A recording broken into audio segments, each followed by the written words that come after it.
Oh, somebody else. Let's see.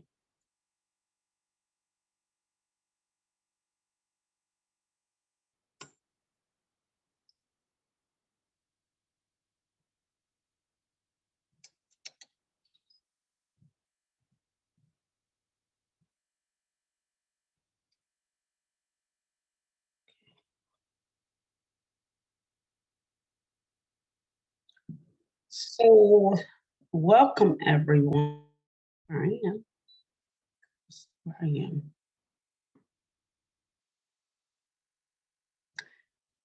Okay, welcome everyone.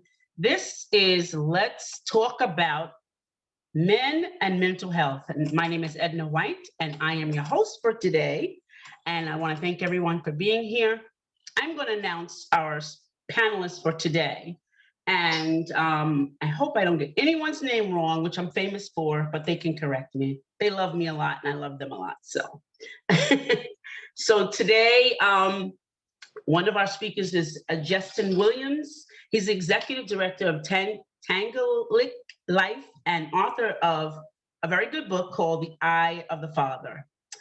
Then we have Michael Overlie, who is the canine partnered men's coach. And last but not least, Kyle Spyrides, right? Yeah. Author of Decide Your Destiny. So we're going to be talking about something that's really near and dear to my heart because, as I said in my video, I have young Black men who have gone through the justice system, and it has kind of like affected them, you know, mentally. And mental health for men is usually, you know, all of us have it sometimes, and we deal with it, but men seem to be affected more than women because they keep it kind of held down. Men with mental illness are also likely to not receive mental health more so than women. So we're going to talk about things today. We're going to have a discussion, and then we're going to have a Q&A session for the panelists to answer questions you have. But what I have today is questions that I'm going to ask them to get the conversation started. So if everyone would mute themselves and only the panelists unmute yourself. So, okay. So I guess we're ready to go. So I'm going to give this question to Jess. Do you mind me calling you Jess? Oh, that's fine. Yeah. Okay. So I'm going to give this question to Jess. How does intergenerational trauma affect a man's mental health? Wow, that's huge. That's a great question, Edna. Intergenerational trauma is something that a lot of people deal with, not only men, but obviously we're talking about men today. If you look at the trauma suffered historically in various cultures, for example, Ireland, just right off the top of my head, they had a lot of conflict in their country for many years. One huge one starting in the 70s and kind of ended in the late 90s. And they actually have a lot of things going on over there to this day. These things with these traumatic events really affect the parents, and then these things are then passed on to the children. Research and scientists and doctors, they're even wanting to say it's even epigenetics as well. And if you look at the Black culture, what Blacks went through in slavery, the intergenerational trauma is something that has stuck with that with my culture as well, and others as well. And it's very unfortunate because with men, a lot of times we don't want to admit or even know that we have any type of issues to deal with, right? Society historically has put these parameters around us to not express ourselves, right? And I personally have personal experience with that myself. I was raised in a home. My father, he had a lot of trauma that he did not heal from, and he passed that along to myself. He was a Marine. He was also an alcoholic. I come from a home where his mantra was, a child is to be seen and not heard, right? Oh, yeah. So, yeah. Yeah. And and this caused me not to be able or even learn how to express myself. This also caused me to not learn how to critically think because he was very controlling. And, that caused issues for me in all aspects of my life as a child and as well into adulthood. And, I thank God that, in adulthood, I was able to receive healing and move forward past the type of issues, intergenerational trauma that I had to deal with. I became what I like to call a chain breaker, to where I didn't pass those behaviors and that trauma along to my children. And it's been very healthy, and a lot of it is fear-based, right? That's where it comes from. And I think it's very important for men to have a to be vulnerable. There's strength in vulnerability, and have a safe place where they can talk and connect with others, and get the necessary healing that they need to move forward and be healthy. Okay, that sounds good. Remember, audience, you can write your questions down to whatever they're saying, but right now we're just going to hear from the panelists. Kyle, how do you feel about that question? Or would you like me to repeat it? I think maybe, yeah, for the audience to repeat it again, that'd be good, just to get it, and myself. Okay. So how does the intergenerational trauma affect a man's mental health? Yeah, I think it's huge, and Jess, I really appreciate what you shared, and I think you talked more about cultural. I guess probably for me it would definitely be maybe familial, and going back and realizing how much our family impacts and us. And my grandfather, my step grandfather, who I'm not related to, I would fly back to Sydney, and as he got sick, because my grandparents raised me, I would go and interview him, and he said two profound things. And one of the profound things that he said, I said, what do you remember about your grandparents? Because I was looking up these questions. What do I ask my your grandparents as I'm recording this story? And he said, they never leave you. I went, whoa, what do you mean by that? And he said, well, they're in your mannerisms, they're in your thoughts, they're in the ways that you are. And he had a smile on his face because he obviously felt very fondly about his parents. But when you think about that on the other side of it, I know, and I've had traumatic, experiences with just direct parents, and then you go back even further and you realize the trauma that was in their lives from their parents and their grandparents, and it's just a knock-on effect. And this one was an alcoholic, which turned this one into this, which turned it, and you can just go back, and it's like, I think Steve Jobs said, you can connect the dots looking back. You can look back and see where things went wrong.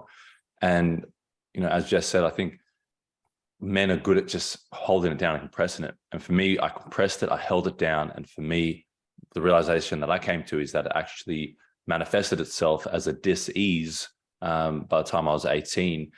Okay. And I had to confront that and face that. And it just, it's so important to be able to, like I said, be vulnerable, be able to communicate, be able to share what has happened, because it's going to continue to affect you, and you don't want to inflict that onto society. You don't want to inflict that onto your kids.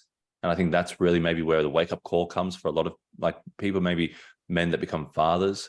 They get that shock and go, and they you might have said something that your parents said, and you go, wait a minute, whoa, I want to break the chain, as you said, which is beautiful. So really acknowledging the infliction that family have had on us, and becoming more and more aware of that.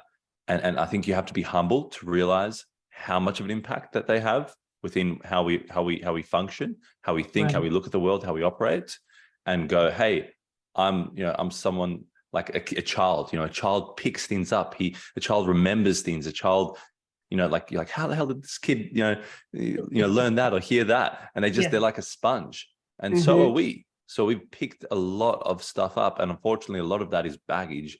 That in Australia, we had these big bushfires in 2020, and a lot of people were criticizing why weren't we burning back. And the local culture here, the Aboriginal culture, would naturally burn back because it's such a flammable, floral and fauna, and so they would burn areas off to make sure that it doesn't just grow and grow as like flammable wood and fire. So I think it's the same philosophy we have to take for ourselves: is how can we get rid of some of the trauma that may still be subconsciously ruling our lives. Right. Okay. Michael? Mhm. Yeah, well, that's tough to follow after you guys. My goodness. Yeah, this is huge. So I had a clearing, right?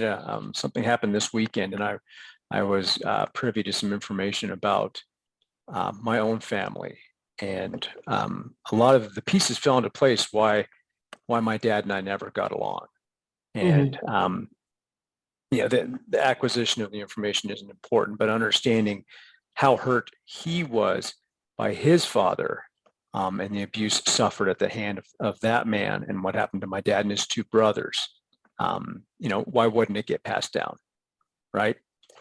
So, like Jesston said, chain breaker, right? I've stopped it on my family's side, and I've done the hard stuff, and I found out the stuff that most people don't want to hear, and that actually helped me get to a place where I could actually forgive both my dad and his dad for what they had done to other people in their own families. So it's powerful, right? I mean, most of us are shut down as kids. We're supposed to be, seen and not heard, and we're supposed to do what we're told. Men are supposed to man up all the time. Be quiet. Don't let them show. Don't let them see you hurt. Don't let them see you cry. I mean, all this crap that just shuts us down, and that does nothing productive for anybody. So that makes it hard for us to ask for help later, right? Sure. We don't even know that we can ask for help. We don't know that we should, or that we can be willing, or that we can open to anything, which we can't show any weakness. The vulnerability piece is huge, so huge. It's not a weakness. It's actually a strength. I wrote about it in my books, and it's massive. You have to have it. And how do you, and Jess, how would you start to kind of, I guess, involve vulnerability into this? Since we're talking about vulnerability, how do you begin to even process that? Well, I think, I believe it was Kyle. I think he hit the nail on the head when he said awareness, right? One definitely has to be aware that they have some issues, some intergenerational trauma that they must work through. And once that awareness comes about, then the next question is, well, what do I do about it? There are several tools that we have. Obviously, there's therapy. A lot of people are on meds as well, which I'm not a fan of. Now, to deal with my trauma, I can tell you what I did that worked great for me. I started practicing spirituality, which started with meditation. And then from there, I then learned how to deal with fear, because I'm very confident that a lot of it, or the majority of it, is definitely fear-based. So I learned in my journey, I learned that fear is a bully, right? And fear wants to bully each and every one of us. And fear actually fears as well. It fears not being able to make you fear any longer. And then once I learned that was like my aha moment, right? And the light bulb went off. And I said to myself, I'm not going to let anybody or anything bully me, because I went through a lot of that as a child from my father, right? So then I was in a space of healing, right? And then I learned how to deal with fear. I learned how to control fear and not let fear control me. One thing I did, which, I'm not saying people need to do, but I went skydiving. That helped me tremendously learn how to deal with fear, and that gave me a newfound sense of freedom and liberation. And from there, I continued the meditations. And then from there, my wife and I went to counseling, and then the therapist was able to pull these different things out of me and make me realize different things about myself and why I was dealing with what I was dealing with. And like Michael said, my father, even though he inflicted a lot of physical abuse upon me, because he was this husky Marine guy, and a lot of psychological abuse, which was actually worse than the physical abuse. But he had issues with his father as well. They fell out like in the 70s, and they didn't speak for about 30, 35 years, just a couple years before my father passed on.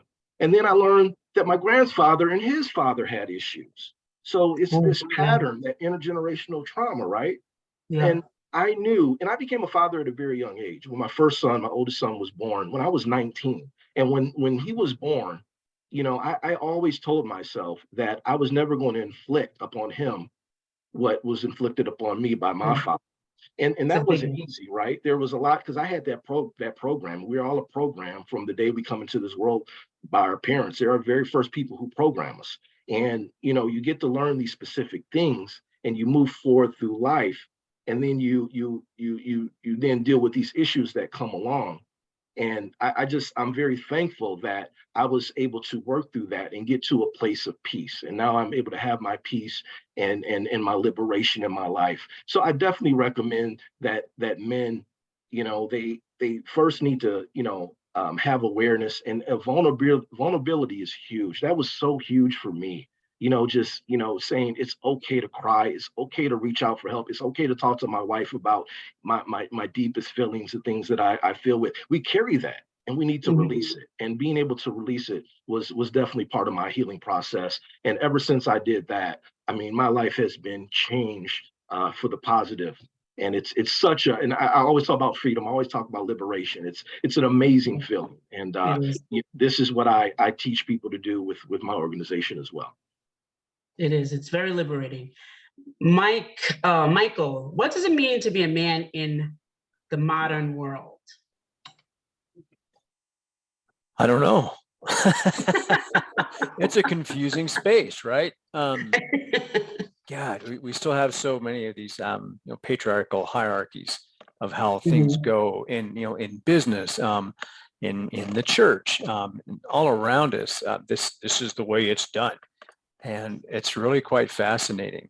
And once you have this awareness, and that awareness grows, right? Jesston can speak to this.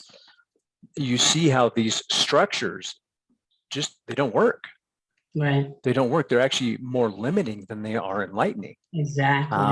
So it's a very, very actually wonderful time, because more and more people are waking up a little bit and realizing that Mhm. I can do my life different. I can be different.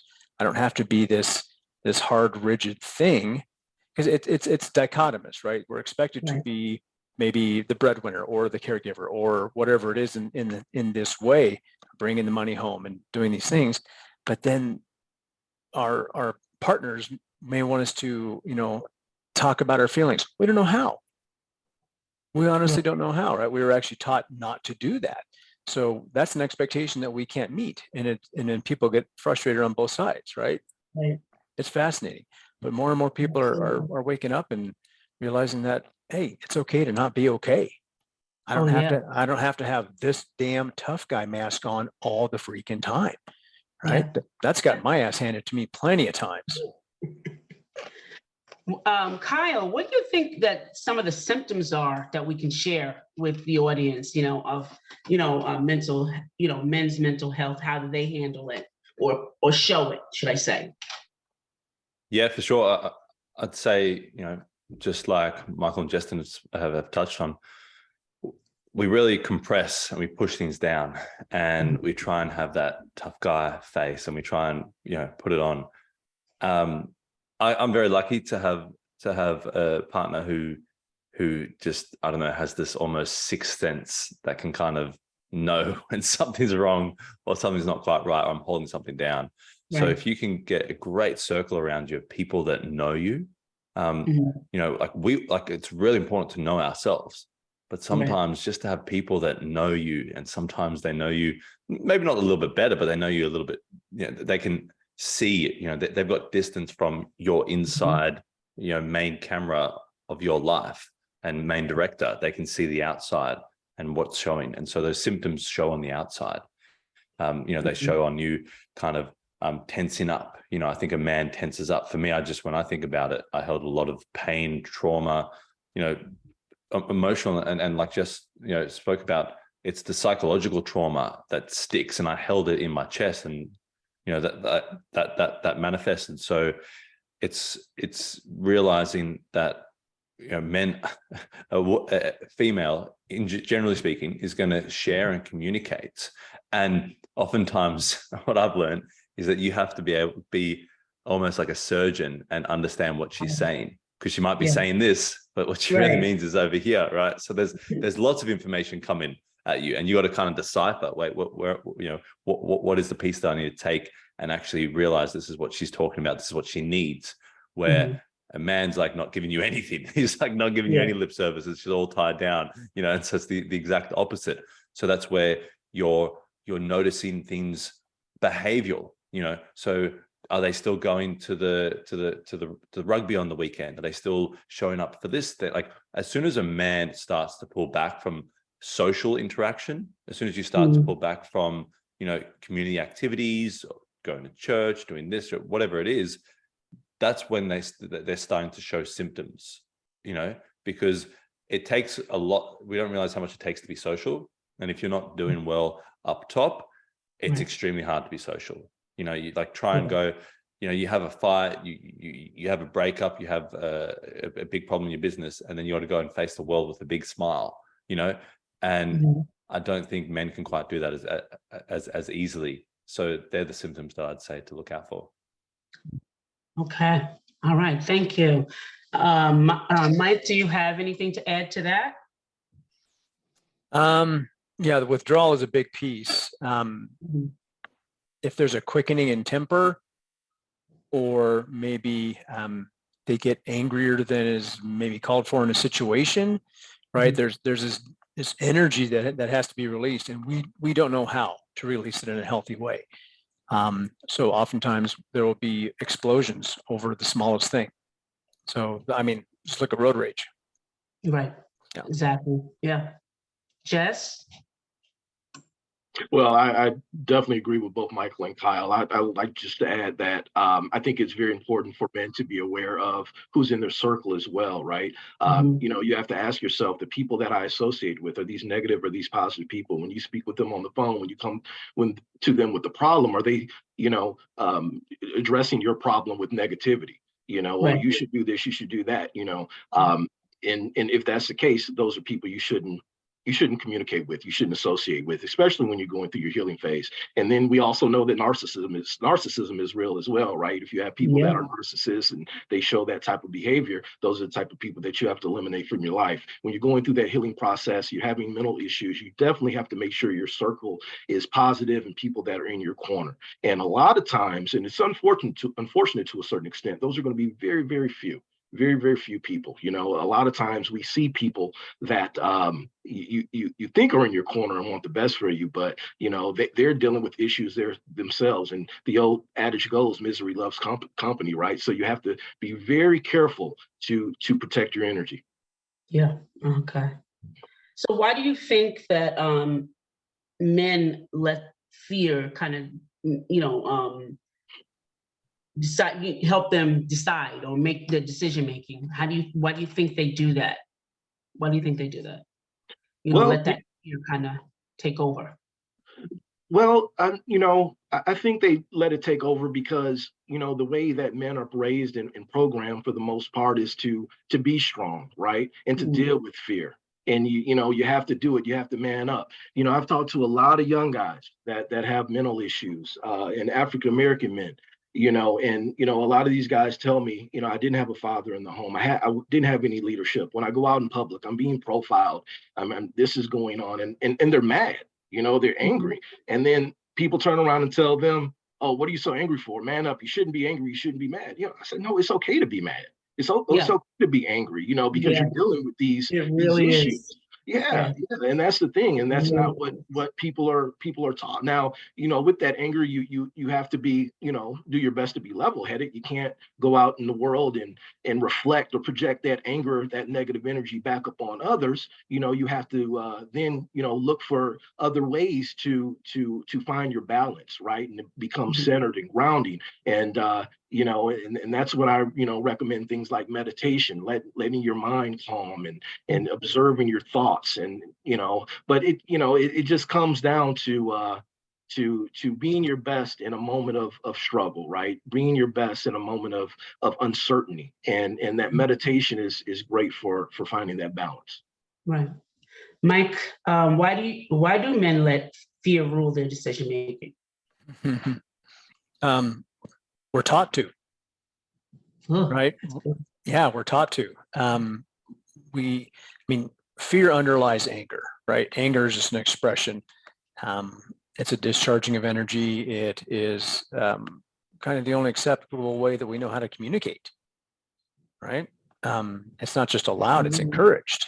And then Mhm. we wonder why people have such a hard time with it. Excuse me, quite fascinating. But the fear is just a story, right? And these Oh, stories are taught and told to us from the time we're little, yeah. that do this or this, Mhm. do this or this, do this or this, right? And it happens in every relationship we have, every job we have, every coworker we have. We create a story around a situation. Doesn't mean it's accurate whatsoever, but we create a story based in fear because we're afraid that if we don't do a certain thing, we're not going to be worthy of being accepted, worthy of being loved, because we don't know how to give it to ourselves to begin with. So we have to get it from all these external sources, and we're afraid that we're not going to get it. Excellent. Kyle? Yeah, I mean, that was really powerful, Michael. I think, like you said, we're taught these things, and I think maybe a lot of other emotions get clumped in with fear. I think sometimes I'll be honest, maybe contradictory, but I'll use fear or anticipation. Sometimes, oh wow, look, I'm kind of fearful of this, or fearful of jumping on this panel, or being amongst these great people, and like, okay, this means I've got to go and do it. This means I'm staying true to one of my purposes, to get out of my comfort zone, to grow, And so I think it's a big part of that is changing that relationship with, all right, this, maybe I won't call it fear, maybe call it anticipation. I think with faith and spirituality, we realize that, like, we are the authority of our own destiny, and it's really, really integral what we do with our lives and our soul. And we're taught to be, like you were saying, we're taught to be fearful of so many authorities, other authorities, exterior authorities, fathers, and for some, it's important to know and respect, and obviously be a law-abiding citizen. But I think we also need to start realizing, hey, what's the truth? What's the right way? What's the, like, if I'm going to be authentic, then that means I'm going to do what's true, what's going to be clean for my soul, what's going to have integrity and ethics, rather than what a certain authority says is the right way. And I think when you have that, you develop that relationship with your faith, with your spirituality, then you're not dictated by fear as much in your life. Right. That's excellent. And I was going to ask you the question, what does destiny mean? Decide your destiny means. And you kind of answered it. So you kind of answered it in that, and I really appreciate that. So I'll start with you now. How can men put their needs first without feeling guilty or shamed? Well, I think it's developing that relationship with themselves, developing that new relationship with themselves. And I think we need a lot of alone time, or maybe a lot more alone time, seemingly. Solitude. I don't like alone. Solitude. Yeah, solitude. Yeah, that's right. Yeah, solitude. We need that solitude, and then we need that kind of that brethren, that group that we can kind of go to, Yes, and that's important. yeah, and have that kind of like, are you struggling with this? Yeah, I am. Like, oh, does this trigger you? Yeah, and have that sort of a group that you can go to. I think it's really, really. Can I have the question again one more time? Sure. How can men put their needs first without feeling guilty or shame? Look, I think we can actually learn a lot from our counterparts, from women. I really do think this is where we can actually take a lesson and see that it's okay to actually put yourself first, and I think see that where it can work out, not necessarily, this person was selfish and then he left his family, and so that's a lesson, an experience, and a fear of someone being selfish and putting themselves first. As a man, maybe we can take it from a woman's perspective and say, hey, like this lady, this colleague, she went and had a coffee somewhere and let her mind relax, and then came back and she was fresh and she was so much more productive. Like, maybe I need to start where's my place? Maybe it's not a coffee. Maybe it's going and kicking a ball at the park. But let me try and put in some of these principles. You know, I think we can learn a lot from women. I will be honest in that. Okay. Michael, how can men put their needs first without feeling guilt or shame? I think it's a learned skill. So it doesn't have to be this large thing, right? It can be a small thing. And if you're in a relationship with someone, maybe you just say, hey, baby, I need 5 minutes before dinner. I just need 5 minutes. I need to go, whatever it is, go stare at the window, count leaves. You know, that can be a meditation, right, Jess? That's great. It's just asking for one tiny little thing and then realizing, hey, that wasn't a big deal, right? And maybe she encourages me the next time. And then, hey, you know what? I'm going to go to lunch with so-and-so. Is that cool? You know, we don't always have to ask permission for things, but we feel like we have to, right? But doing that thing, right? Asking for that time, that space for you. It's hard for us, right? A lot of guys hover, right? Because they think that if they're not hovering and not there, that something's going to happen. That's part of that fear. But it's a skill, and you're building that muscle, right? You know, nobody started up benching 250, 300 pounds. It's the same thing. It is. Sorry. Jess? That's really great, Michael. Thank you for sharing that. And I agree with you. It's definitely a skill. You know, when we talk about guilt and shame and even fear, you know, that is simply, you know, the inner child, a man's inner child expressing that. So I think what a man must do to be able to deal with that, you literally have to talk to your inner child, and you have to envision yourself as a 5-year-old, as a 7-year-old. And, you know, when you talk about trauma, you know, at what point did a man have trauma in his life? Was it at 3, 4, 5, 6, 7? So you have to go back and talk to that child in that moment and say, it's okay. You know, you don't have to be fearful. You don't have to be shameful. You don't have to have guilt. You know, it's okay for you to step forward and do what's necessary regardless. Right. And then if you have a partner, you know, you must have a conversation with your partner as well. You know, once you have that awareness, you share that awareness with your significant other. And if you have someone that's truly in your corner, which I hope most people do, then that person, I'm very confident that person will understand and give that man that space that is necessary in order for them to have that alone time and do whatever is necessary for them to then move forward in peace. And solitude. Solitude. That's right. And that fear is something, but I tell you what, God places the very best things in life on the other side of fear. You know, if you don't, you can't go around it. You have to go through it. It's not easy, but once you do it, there's something very, very special on the other side of that for not only men, but for all people. Yeah, for everyone. So can you all, the panel, give maybe 1 or 2 steps, and I'll start with you, Jess, on how to begin to start that, and even in small steps, like Michael said, even in small steps, and I'll start with you, Jess. Well, you know, I always recommend for people to reach out to help, reach out to people that has walked your road before, people that you believe in. You know, we have several, you know, 3 of you good people on this panel.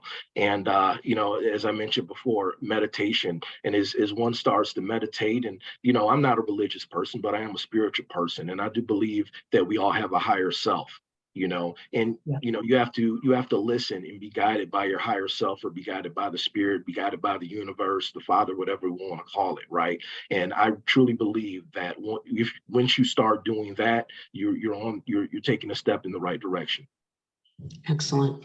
Michael? For me, it's getting out in nature, right? I found my way back to spirituality through the beautiful planet that we're all here on.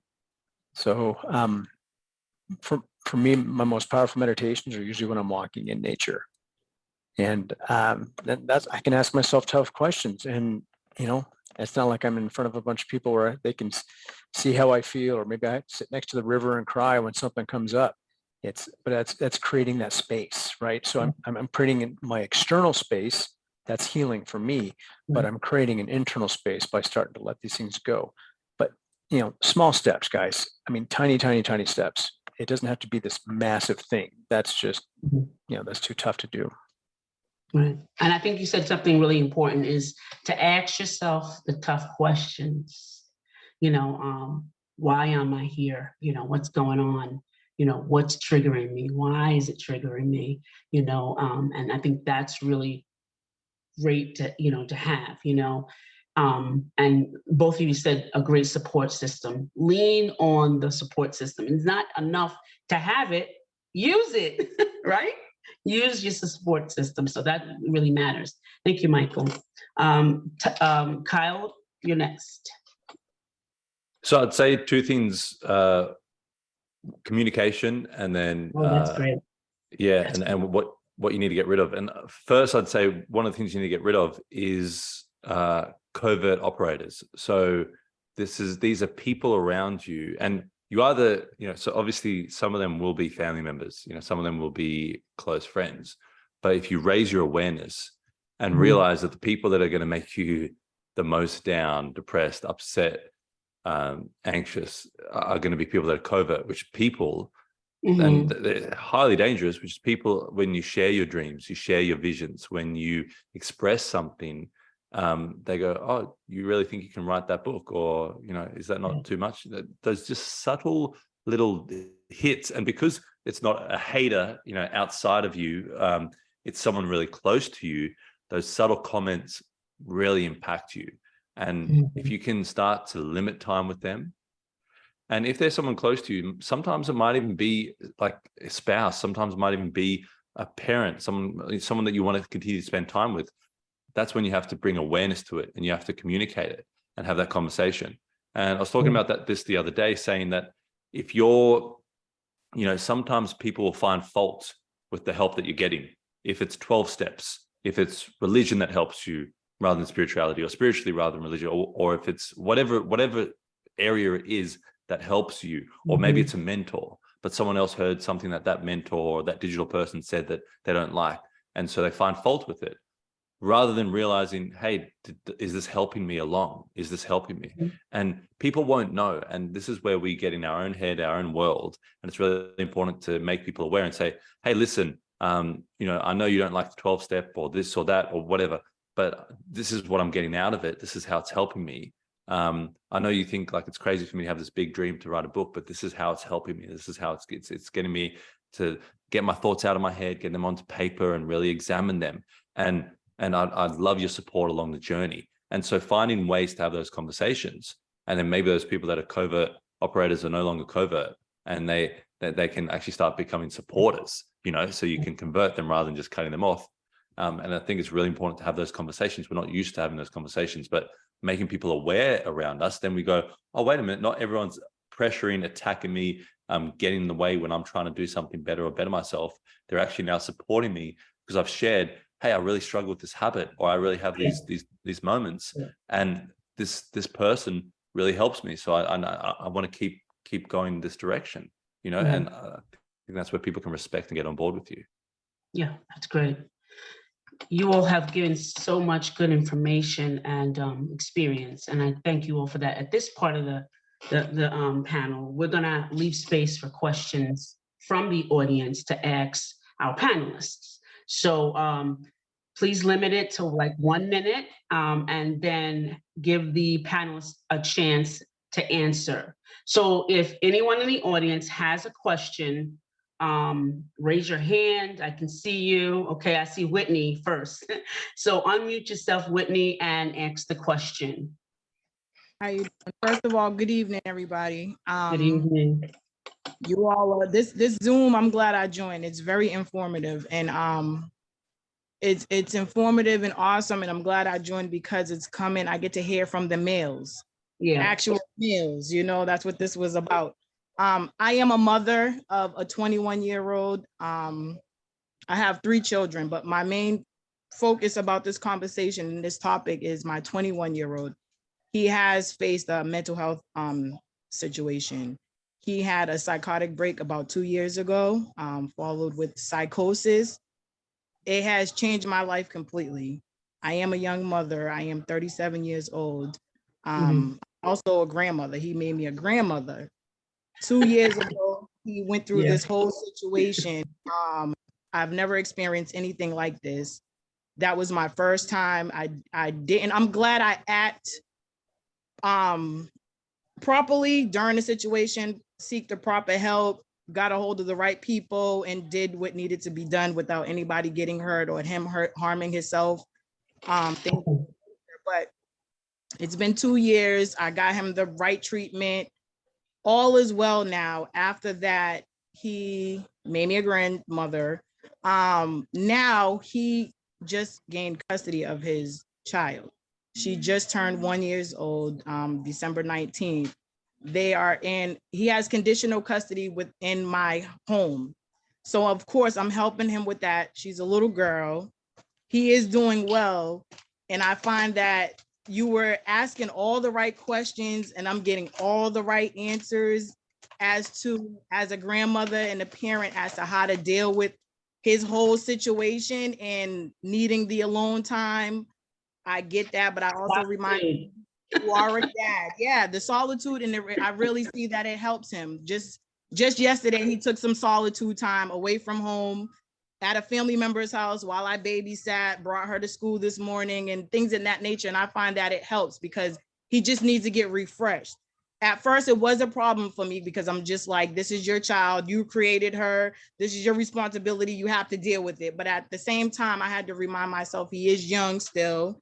This was a whole situation that was just thrown on him out of nowhere. He did do a good job by stepping up as a young man, 21, taking full responsibility and fighting for his child, which he did. So, I give him such, my heart goes out. I'm so proud of him. But at the same time, I have a 4-year-old as well. It does get overwhelming with juggling all of that. He's also in daycare. I do have a fiance that's very helpful. But my question, all of this, he's doing very good. And I'm trying to get him to be on his own, get ready for the real world with that when he's ready to move out, because he is starting at that point. But my question to the men are, what are some of the helpful, you gave me some helpful, very helpful insight and answered a lot of my questions, but what suggestions do you give me as a grandmother, as a mom, to kind of help him on this journey? Because I do see that he faces a lot of fear talking to people. After that whole situation, it changed him. And I see that he's fearful, nervous, talking to people, going out in the open. But this is something that he has to get ready for because now he's a parent. So there's no shying away. And I know that certain things give him anxiety. Like I have to watch how I approach him with being a dad, how he's caring for his child, because I'm only speaking from experience as a mother and as a female, from a female's point of view, as a young man taking care of a daughter. You guys can kind of understand where I'm coming from. But what advice would you give me as a mom, as a grandmother, as a female raising a young man, helping him along this journey with raising a young child, which is my granddaughter? Sorry I made it so long and I know I went over my 1 minute, but this is very helpful. You guys don't understand this information. I'm sucking it all in and I just find this very informative. I'm just glad that I joined this Zoom. All right. Okay, so Kyle, you want to take the question first, and then we'll go around the panel. For sure. Thank you so much, Whitney, and I'm glad you're getting lots of notes. Look, my heart goes out to your boy and that situation, and good on him for stepping up and being strong, and you being strong, and the whole family being strong and sticking together. I think one thing that I've tried to explain to people throughout my life is that people, because we don't express, it doesn't get realized that we're actually thinking a lot or maybe hard on ourselves. So when someone else comes at us and is hard on us, it's like I've already beaten myself up to a pulp in my own head. I've already corrected myself. I've already done this. So when you come at me with that, you don't realize that I've been internalizing and going at it. So that's where it's a different sort of approach for men. And I think that's where they get overwhelmed, or maybe that anger piece comes out, or that kind of that shock. What the hell? Where did this all come from? This bubbling up, it just blurted out. It's because they're beating themselves up a lot inside without expressing it, without going and having a coffee with the ladies and expressing it. And it's something that I see women do that is such a asset that I find that they're able to express. And so I'd say when approaching, I think it's always great to have questions and extract that. Another thing I'd probably say is a great thing is to change the dialogue, because maybe work out and understand what his dialogue is. So really extract those questions, like, so what does he think about being a father? What's going on in his head? Who have his friends said? What have they said? What have the circle around him been saying to him? Because if his dialogue is negative, then it's just going to bubble up. But if you can flip it and go, hey, this gives me so much more purpose in life. This gives me such a bigger drive and dream. And now I can start thinking about my dreams and my goals in my life, because, if I really make this something beautiful, I can help so many other younger men. I can be an asset to so many other people. I can share my story. And I think that's where it gets really inspirational, is when you change the dialogue and you take the struggle, you take the hardship, and you turn it into something that's positive. Now, I had a period of time when I left school, and I spent 2 months in, I spent time in a hospital, and I was put into an induced coma, and family were told that I was going to die. And I had this whole experience. And I can tell you, in that experience, I was spending a lot of time thinking about wow, what a great comeback story this can be. But I think for men, once I started thinking that, it really does inspire and change the dialogue and change the narrative of your story. So I think the real important thing is just inviting with questions. And I've got a younger brother, and I know with him, he closes up very quickly. And so I have to be very calculated or careful of how I kind of lead him out, question by question. It's almost like when you've got a little animal, and you're trying to lead them somewhere, you drop a little bit of food, and then you drop a little bit of food ahead, and then a little bit of food, and those pieces of food are questions, and then just inviting them to share. And then once they start feeling good about sharing, they go, okay, well, maybe I should share more. That kind of helped me out, that I didn't have to beat myself up for 3 hours before sharing, so I think that would be what I would share. Okay. Michael? Awesome. Thank you. And thank you, Whitney. Wow. Quite a household you have there. That's a lot going on. So guys are not naturally nurturing. So being a caregiver and a caretaker in that role, especially of a little girl, that's got to scare the hell out of him, right? He may not tell you that, but that might be how he's feeling. Hearing from someone else how to do something, whether it's right or wrong, doesn't matter, right? So young, proud man might take some of that as being criticized. Not that you're directly criticizing him, but that's the story he's getting. I'm not doing it right. I'm doing something wrong. So Kyle had a great point about making it a question, being curious. And you could even, if he's open to it, sit down with him and have a conversation about this very subject and say, look, I care about you. I love you. I love your daughter. I'm glad you guys are here. But we need to communicate differently, because you get upset when I try and offer assistance, and tell him where you're coming from. We assume that people know what we're thinking, and they just don't. So I think that might be really beneficial for both of you. Great. That's great. Jess? Well, Whitney, my heart definitely goes out to you and your son and your entire family. I hate to hear of the issues that he's experiencing. I believe what he needs to do is find his tribe, right? And what I mean by that is find experienced men that he can meet with a couple times a week, that they can exchange their phone numbers with, that he can text with, just a couple people, positive influencers that can support him, right? I think that's very important. I know you mentioned your fiance, maybe that's an option, right? And it sounds like what he needs to do is build trust. That's going to maybe take time to build trust with these guys that he meets with, and that's also going to allow him, or help him, I should say, build confidence as well in being a father to a little girl. I know what that's like. I have 3 children. My youngest is a daughter, and I remember when I found out I was having a girl, I had all types of emotional feeling. What am I going to do? What am I going to do? Because I have my two oldest are boys, and so I get it to a certain extent what he's going through. And like him, I was a father at a young age as well. And thinking back on my experiences, if I would have had that guidance at that time, right? Well, someone or a group of positive men that I could turn to and bounce ideas off or go to for advice, I'm sure things would have definitely been much, much better for me. Things worked out well for me, but it's always nice to have that support, right? And for you, I definitely recommend that you just be there to listen.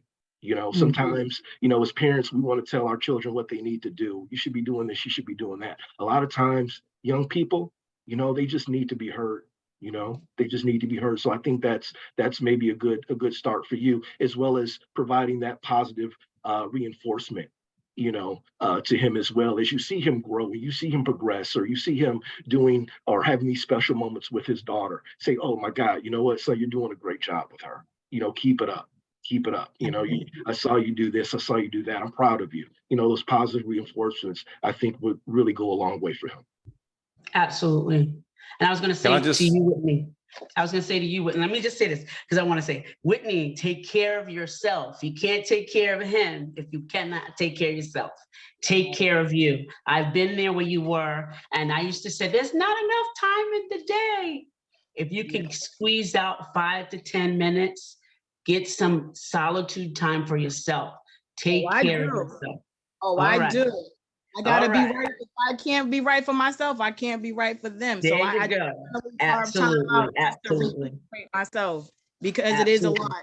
And all the comments and suggestions you guys gave me, it definitely does help. And we've been doing a lot of everything that you all suggested me to do.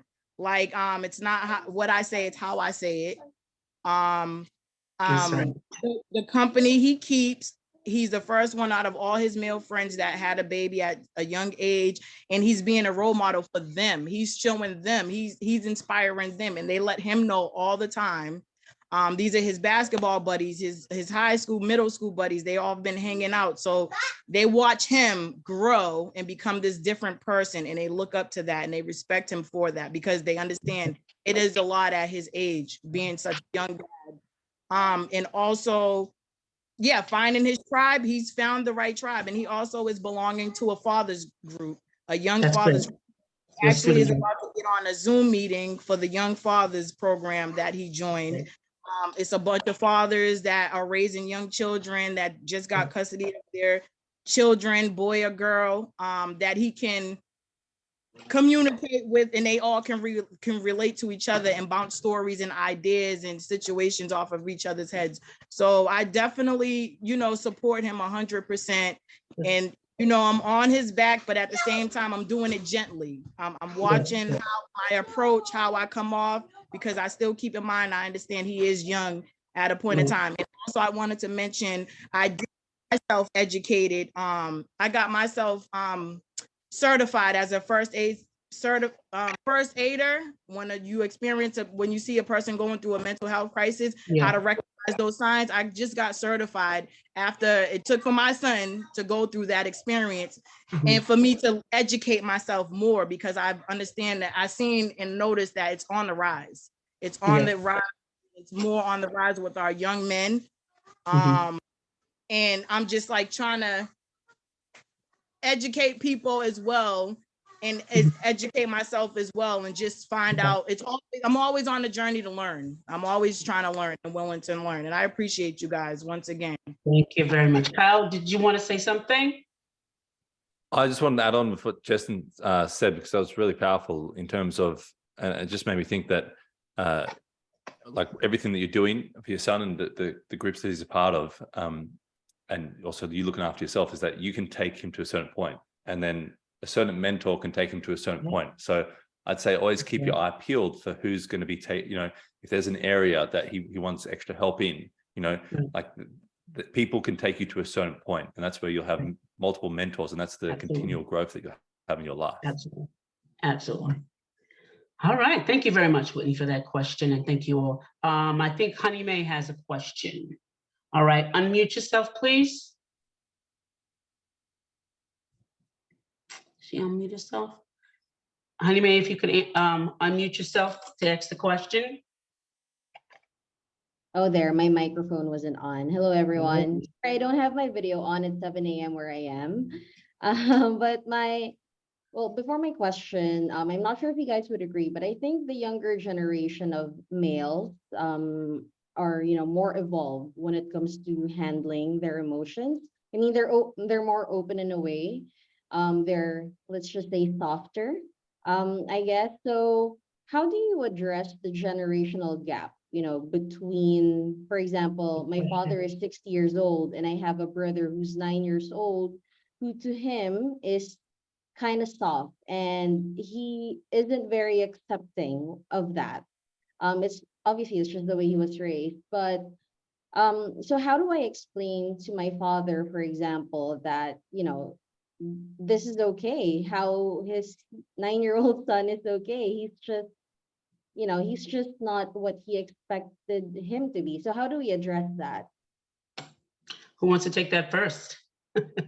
I'm letting you choose this time. Okay, Michael, go ahead. You address it very carefully. So if you've got someone with 60 years of thinking, behaving, acting, responding, reacting the way he has, it's going to be very difficult for him to want to change if he thinks he's right, because that's how he is. That's why everybody else should be this way. So similar to what we were talking about earlier, is being curious, maybe asking questions.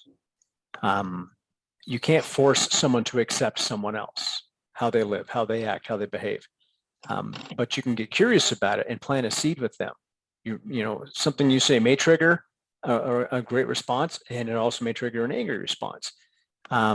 If you're telling someone how they need to be, that's exactly the same thing that he's doing, right? So I would say be gentle, be curious, and doing it in a loving way as possible. That's about right. I know as a sibling, talking to I'm not a man though.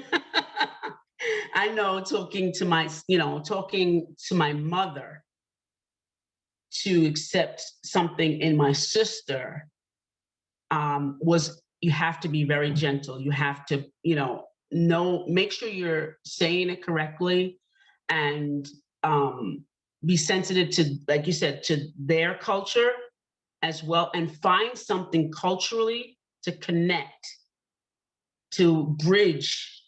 Okay, this is what I'm going to say, because dad maybe is thinking about this, or this is how he's raised, then you can bridge it to actually form a question for your brother, so he can have a little bit more sensibility. That's what I've done with my siblings, with something that my mother, of course, she's 83, and she's, I'm not hearing that, and I was able to connect something in her generation to, so that my sister is kind of ingratiated, and it brought about, a lot of us talking about their generation, her generation, and yeah, that did happen there, and then maybe I should, and then you can't unlearn something when you hear it.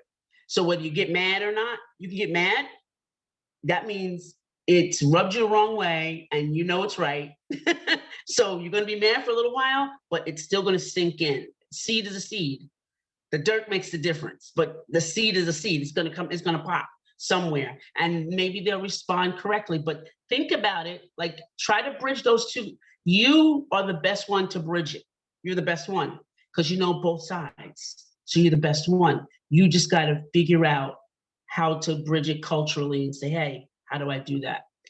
Sorry about that, guys. Next one, Jess, you want to take it? Well, I believe what both you and Michael said are definitely spot on. I really don't have too much else to add, but just like you said, bridge it and lead with love. I mean, you can't fail there. And just having those conversations, and hopefully your dad will have a change of heart to it, and that'll be phenomenal. But then also be prepared if he doesn't, and if he doesn't, that's okay. That's okay, as long as you are there to support your son and be there for him. That's not to Your say brother. something's Our wrong. brother. Oh, I'm sorry, your brother. Yeah, Mhm. your brother. You're there to support your brother, and as long as he has other people to support and love him, he'll be fine. He'll be fine. That's just sometimes the facts of life. That situations, relationships don't always go as we wish. But you deal with that accordingly. But again, Edna and Michael, I definitely believe gave some very, very solid advice. Kyle, would you like to say something? Yeah, I'd say the whole panel gave great advice, and I mean, probably just saying what's already been said, but that curiosity element is really, really important. It really invites people in, invites the discussion.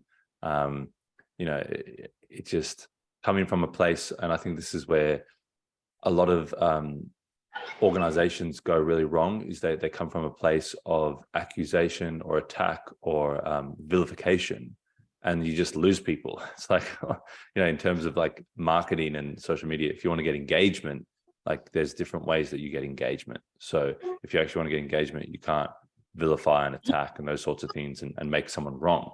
Like the first step is not to make someone wrong. It's just to open the conversation and the dialogue. And so I think you're just being aware of like different ways you can approach it, and it might be okay. Like, okay, we've approached it this way. It didn't work that day. We'll try approach it in a different way. Okay. Can you please mute yourself if you're not speaking? Yeah, so I think you just got to change be okay with changing your approach. And if it didn't work one time, just try a different way of approaching it, and I think that's what conversation's about. We can try different approaches and see what's going to work, but definitely attacking someone, making them wrong, making them, is not going to help. Great, thank you so much. I'm going to go to the chat box because there's a few comments, and maybe our panel can kind of like address it. Edward said that it's very effective is to go by example, and I think he was responding to something that you all were saying. Michael says, many of my family also had abuse and mental issues, but did not deal with them all. I took care of myself since I was young.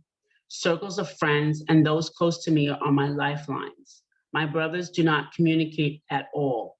It is better this way. Whitney, I am glad you are here. Support comes from many places. Edward says, a safe place to express frustrations. Michael says, yes, and they are not there for me. And if they did reach out to me, it is not helpful. I take care of myself. And last chat was Edward again. I did not want to have mental health issues. I didn't have a clue how to change, and that was scary. I would like you all to address the last statement because I think that's important, that it's really scary. Anyone can take a turn. Kyle, you want to do that? Yep. I'm just reading it again. Yes. So, change is scary, and I think uncertainty is even scarier. I think we can look at last few years and see how much we're on the edge of our seat, and how scary that can be. So I think, in terms of uncertainty, I'd say the important part is making things certain in your life. This is where we're developing your personal routines, your morning rituals, those sorts of things. Just having some controllables in your life help for you to actually deal with it, like probably Jesston, get up in the morning, do a meditation, whatever it is. Like people have their different things, but if you get up and you do that every day, for me, I'll do breathing exercises, and it just makes me so much more well prepared for the day, And so there's such a beautiful, you can check out a guy on YouTube by the name of Wim Hof. So many beautiful books out there, and different philosophies, and cold exposure, and different theories on how you can really help yourself to adapt to change. And so I'm just reading the question again.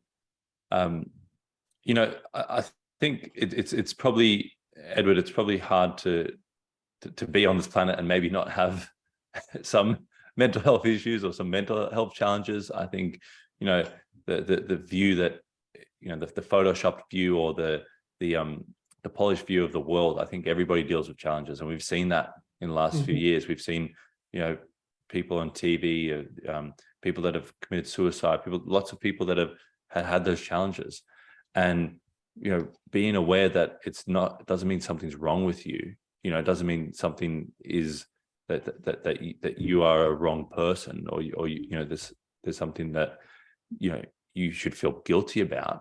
It's just something that you're wanting to kind of work out and correct. And I think that's where safe places can allow you to evolve into that. And knowing how to change, I think that's where you've got to become curious and go, okay, let me start asking questions. Let me start working out, like, you know, I'm having these feelings, like, what does that mean? You know, let me start doing some research and, you know, information and learning. I think learning is something that can really, really help you at this point. Right. Anyone else on the panel? Go ahead, Mike. Yeah, Edward, if you were going to start surfing and you didn't know how to surf, you wouldn't just grab a board and start paddling out into these big waves and maybe sharks and all sorts of other scary things. The best thing that you could probably do is find someone who is teaching other people how to surf. So in that, everyone's touched on this already, is having the people around you. Sometimes you have to go find them. Maybe there's a men's group. Maybe there's a meetup. And there's all kinds of other places out there for you to start making connections with people who may be going through some of the same things. So yeah, just open up Google and see what's around you and get curious, and it may lead you to something else. But pay attention. If you feel a lot of resistance to it, maybe there's something there for you. If it sounds really good, maybe there's something there for you. But you know, get used to feeling into it. So. And then I'll add, you know, pretty much what everyone has talked about. And Edward, as you say, you know, it was scary, and, you know, I understand that the unknown definitely can be scary. But as Kyle mentioned, the breath work and having some type of routine in your life every day, making sure that, and as Michael mentioned, having a support group, and as I've mentioned a few times this evening, meditation. You know, those are all different things or different tools you can use to, you know, find that peace. And also, Michael mentioned getting out into nature as well, which is phenomenal.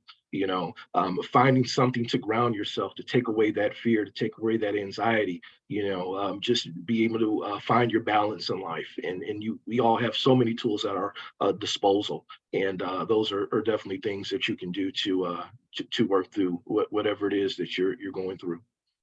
Yeah. I would say to you, Edward, it is scary. Being on my own, you know, just being with myself. I was going through, I want to say empty nest syndrome, because my children always lived with me. So when I moved to my apartment, I was by myself, and I started like 2 weeks in, I started like having palpitations. And I'm like, what's wrong with me? And I'm like crying, and I'm like, what is wrong with me? Now I'm by myself. I'm in this whole apartment by myself. I didn't know what to do. And I immediately just sat down and was like, what is going on? And myself said, you miss everyone. And I was like, oh my goodness, I never thought that I would ever have empty nest syndrome, because I wanted everybody to get away from me. I never thought that, but I did. And I felt it. And so I had to calm myself down and breathe, you know, just take deep breaths. And I said, you know, your mind starts talking, they're never going to come see you. No one's ever going to come see you. Now I'm on the other side of the island. Everybody's on the other side, like on the west side. So I'm like, no one's ever going to come see you. So I'm start talking all this junk now. And I'm like, no, that's not true. So I get up and I say, I'm really feeling like empty nest. I was like, oh, so I'll leave the nest and go hang out with somebody else. So you have to be very ingenuitive and talk back to yourself, you know, because that can consume you. Like just that being an empty nest syndrome, it can consume you and really become not just a challenge, it could become anxiety. Then anxiety can lead to something else, and then pile up. So addressing it right away, like realizing it. And I finished crying. I said, let me hurry up and finish crying. So I just let it all out. And I said, now I'm done.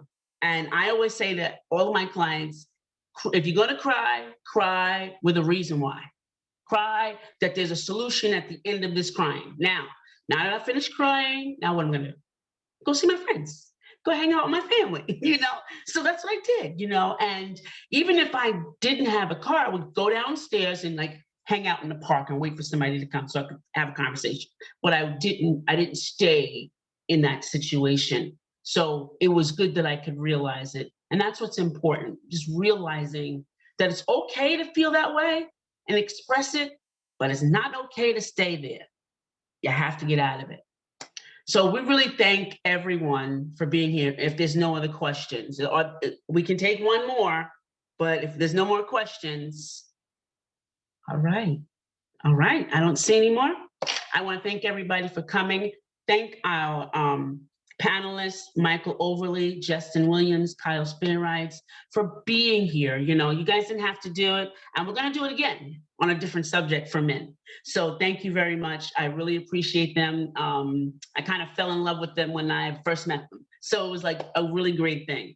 So I'll have all their information available to you in the event, and so that you can get in touch with them, because they don't mind answering questions. Let me tell you, they will answer any question from anywhere. Of course, internationally, they'll answer it.